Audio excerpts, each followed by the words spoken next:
Bienvenue pour la séance numéro 4. Alors normalement, grâce à la séance numéro 3, vous avez compris ce qu'était la crise de Berlin avec la construction du mur de Berlin. Vous avez dû prendre connaissance du pont aérien réalisé par les États-Unis pour contrer le blocus de Berlin. Vous avez dû également voir qu'un mur avait été construit tout autour de Berlin pour empêcher les Berlinois de l'Est d'aller vers l'Ouest. Vous avez dû voir que ce mur a été un vrai problème pour les familles qui se retrouvaient séparées en fait, de part et d'autre du mur. Et vous avez dû également vous rendre compte que ce mur était en fait le symbole de la faillite du système communiste, comme le dit le président Kennedy, puisque incapables de retenir leurs habitants par leur idéologie, ils sont obligés de les retenir par des frontières. Enfin, grâce à la vidéo, vous avez dû prendre connaissance de ce qu'on appelle la crise de Cuba avec la crise des fusils.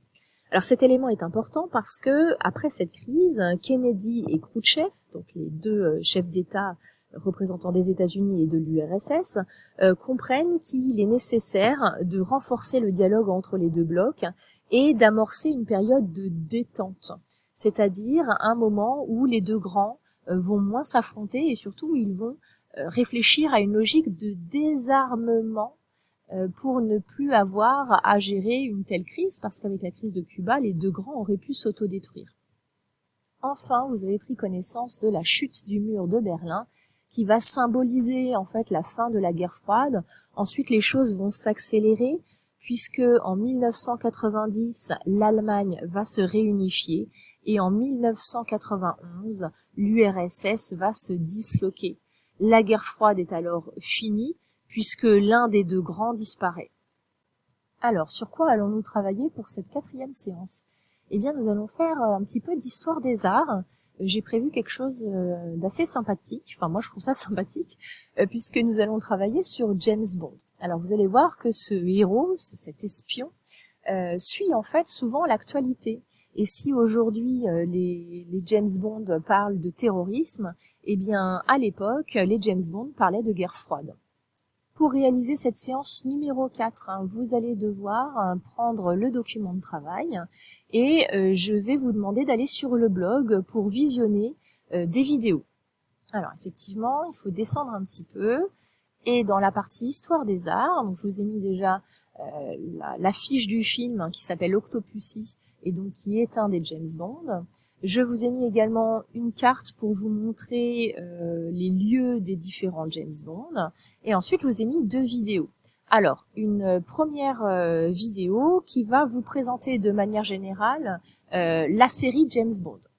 Une fois que vous avez visionné cette vidéo, vous retournez sur le document de travail et vous pouvez compléter ce petit schéma qui vous permettra en fait de mieux situer la série dans l'histoire des arts. Puis, vous prenez connaissance du synopsis, c'est-à-dire du résumé du James Bond qui s'intitule Octopussy, puisque c'est celui-ci sur lequel nous allons travailler. Je vous ai fait une petite fiche identité de l'œuvre également. Et puis, vous allez regarder l'extrait, le 2e extrait qui est placé sur le blog et répondre aux différentes questions qui sont situées dans ce tableau. Donc la 2e vidéo, elle est ici, donc vous l'enclenchez. Et il y a un extrait d'à peu près 6 minutes qui va se mettre en route. Alors, ce que je vous conseille de faire, c'est de lire en fait toutes les questions avant de regarder l'extrait pour être capable de repérer au moment voulu les bonnes informations et pour pas avoir à regarder l'extrait plusieurs fois. Une fois que vous avez terminé, vous pouvez aller voir la correction. Ce que je vous explique dans la consigne, c'est que vous n'êtes pas obligé de recopier la correction parce qu'en fait, dans la trace écrite, vous avez déjà le résumé de ce qu'il faut savoir sur ce James Bond. En effet, je vous demande en fait de compléter ce schéma.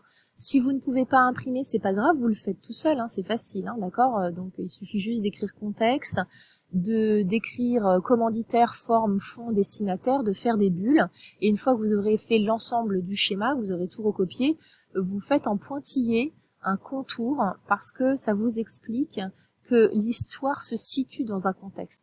En d'autres termes, une œuvre d'art, que ce soit un film, une affiche, une peinture, une photographie, ne peut se comprendre qu'avec son contexte. C'est parce que le contexte est ainsi, c'est parce que là nous sommes en pleine guerre froide, que la forme du film est ainsi, que son fond, que son message est celui-ci, d'accord? Donc là c'est essentiel pour vous de faire ces petits pointillés, c'est pour vous montrer que l'œuvre d'art est englobée dans un contexte. Ce schéma d'analyse, en fait, il vous permet de comprendre comment une image produit du sens.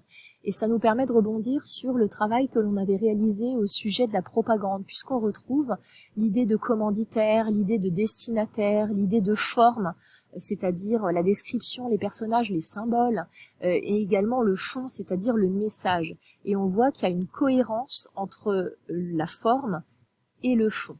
Donc ce schéma, en fait, vous pouvez tout simplement le recopier dans un petit cours à l'aide donc du fichier leçon.